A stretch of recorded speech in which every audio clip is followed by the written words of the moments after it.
Hello everyone, this is Jacopo, CEO of Dynamite Studios. Welcome to this new Dev Diary where I will try to explain to you who we are and what is Fractured. Before we begin, just a couple of words about me. As I've said, I'm the CEO of Dynamite Studios, but I'm also a game developer and also a gamer, an avid MMO gamer specifically. I think I've played most major MMOs and also several smaller MMOs that have come out in the last 15 years.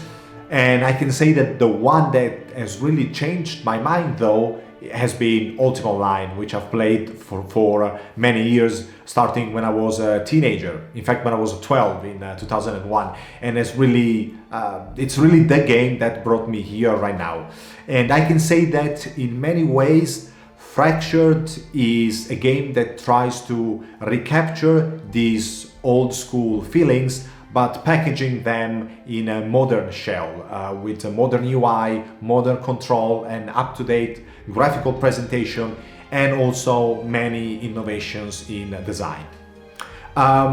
Before we move to the game, I also want to tell you something about Dynamite Studios. We are an indie team based in Milan, in Italy. Not long ago, the team actually used to be even smaller than it is now. We were 7-8 people, but we have already doubled the size of the team to 15 thanks to the recent partnership we've started with game publisher Gamigo. Still, 15 people is a pretty small team to make such an ambitious MMORPG, but I guess we are pulling that off. So let's talk about Fractured. What is Fractured? Fractured, in a nutshell, is an isometric, dynamic sandbox MMORPG.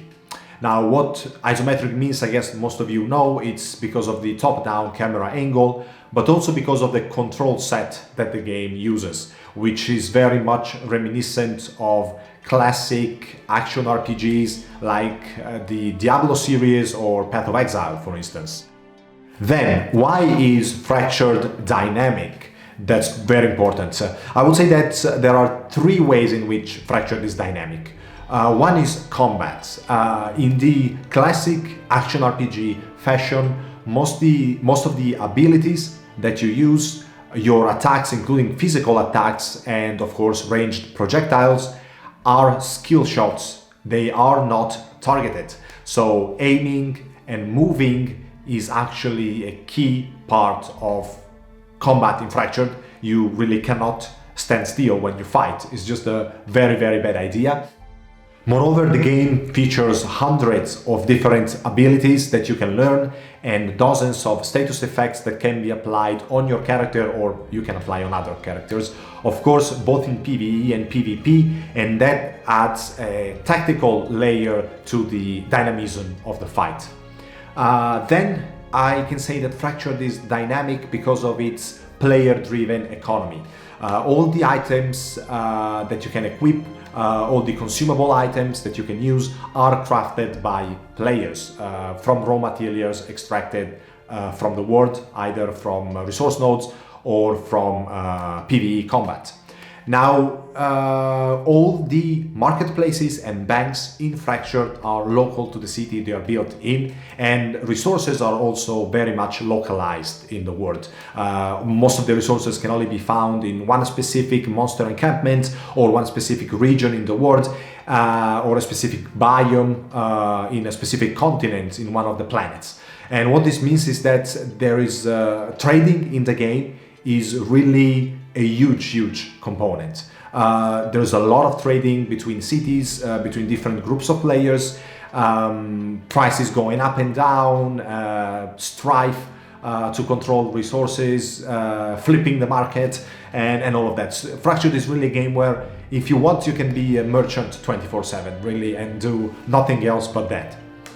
And also, Fractured is dynamic because of its dynamic in-game political landscape.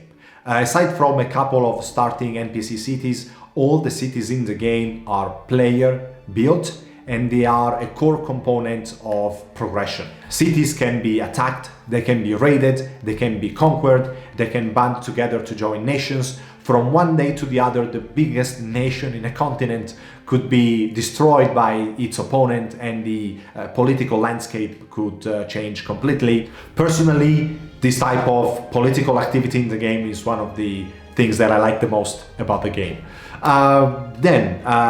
Why is Fractured a sandbox game? Well, as stated before, because of the importance of crafting in the game. But other than that, it's because of the total freedom that you have in developing your character in Fractured.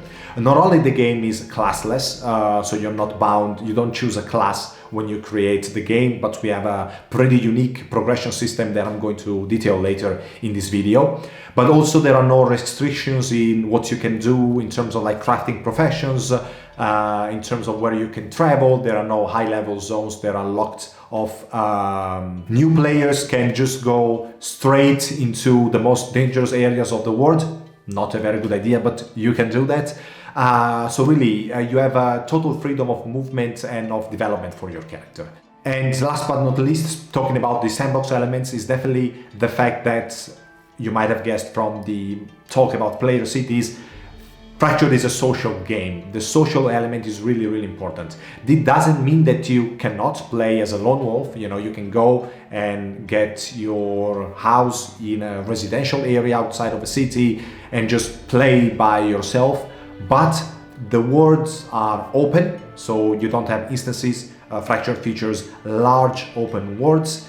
There are no instances, and so you will interact with other players, other than, of course, for trading and because you are just a part of an economic and political system within the game that you cannot subtract yourself fully.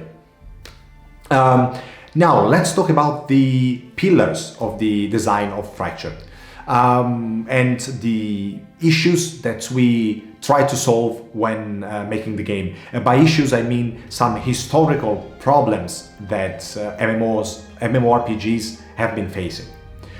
First of all, one big question for us was always, how do we put PvE and PvP players together in the same world?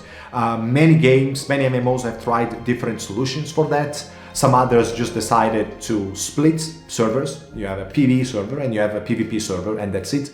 We wanted to find a way to make Fractured a place where PvE and PvP players can coexist and interact, but without turning it into a gank box, as sandbox games are often defined. And what is the solution that we envisioned? Well, in Fractured you have 3 different planets inhabited by 3 different races. Arboreus, inhabited by the wild folk. Syndesia, inhabited by humans. And Tartaros, inhabited by the demons. Now, when you choose a race and therefore a planet, you're not only choosing different modifiers or a different look, you're also starting your experience in a place that looks and has completely different types of resources and geography, but also has a different rule set. That's the most important thing. So if you start playing on Arboreus with the wild folk, you will find yourself in a peaceful cooperative place because these characters have a good alignment and they cannot commit criminal actions against each other. Also, the criminal action from external parties are extremely limited. So as a matter of fact, it's pretty much an entirely safe place where you will not be ganked and killed. On the total opposite side of the spectrum, there is Tartaros. Tartaros is inhabited by demons. Demons are evil. By default, they cannot be anything else than evil. There is no criminal system. There is full loot. It's a very, very hardcore experience for the most hardcore PvP players. If you're looking for something in between, then you can choose Syndesia, the human planet. You can be a criminal in there. So you can commit criminal actions, but there is a very strong criminal system that will punish you if you decide to take that route.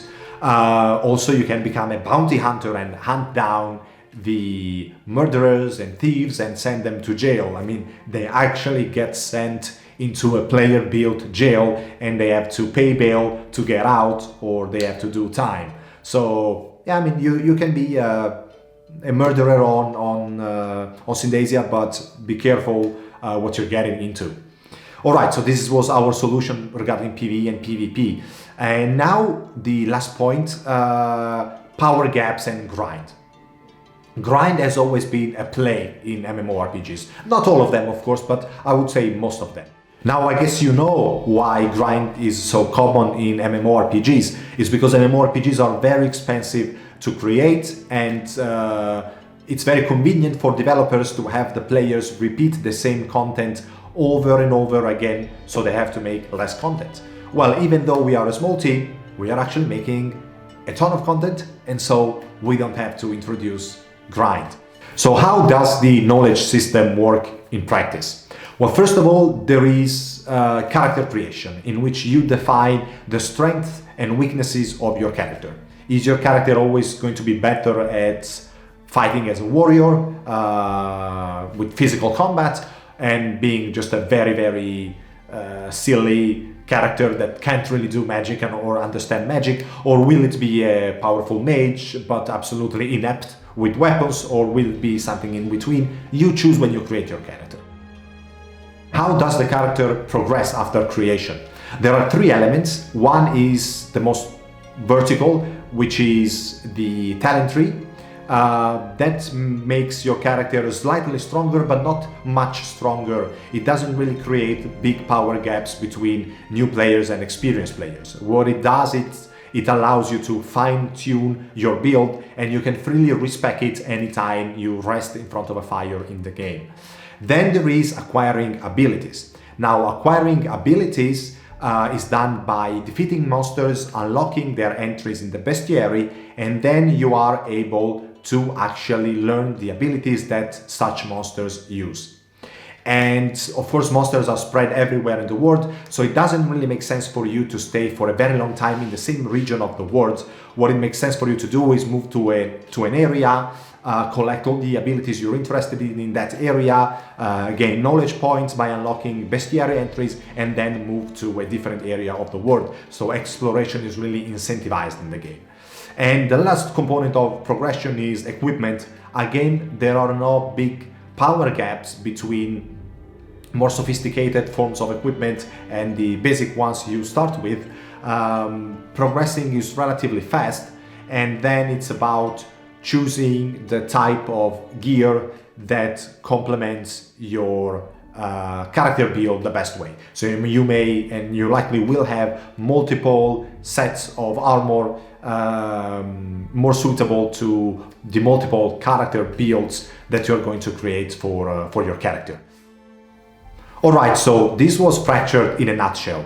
Now there is a lot more to say about the game and a lot for you to experience. So if you want to, go to fracturedonline.com, sign up and stay up to date with the newsletters, and follow our Discord channel and our social media, because the next testing phase is starting soon, and we have a ton of news that we're going to drop over the next few weeks. I can't wait to reveal them all, so stay tuned and enjoy your day. Cheers!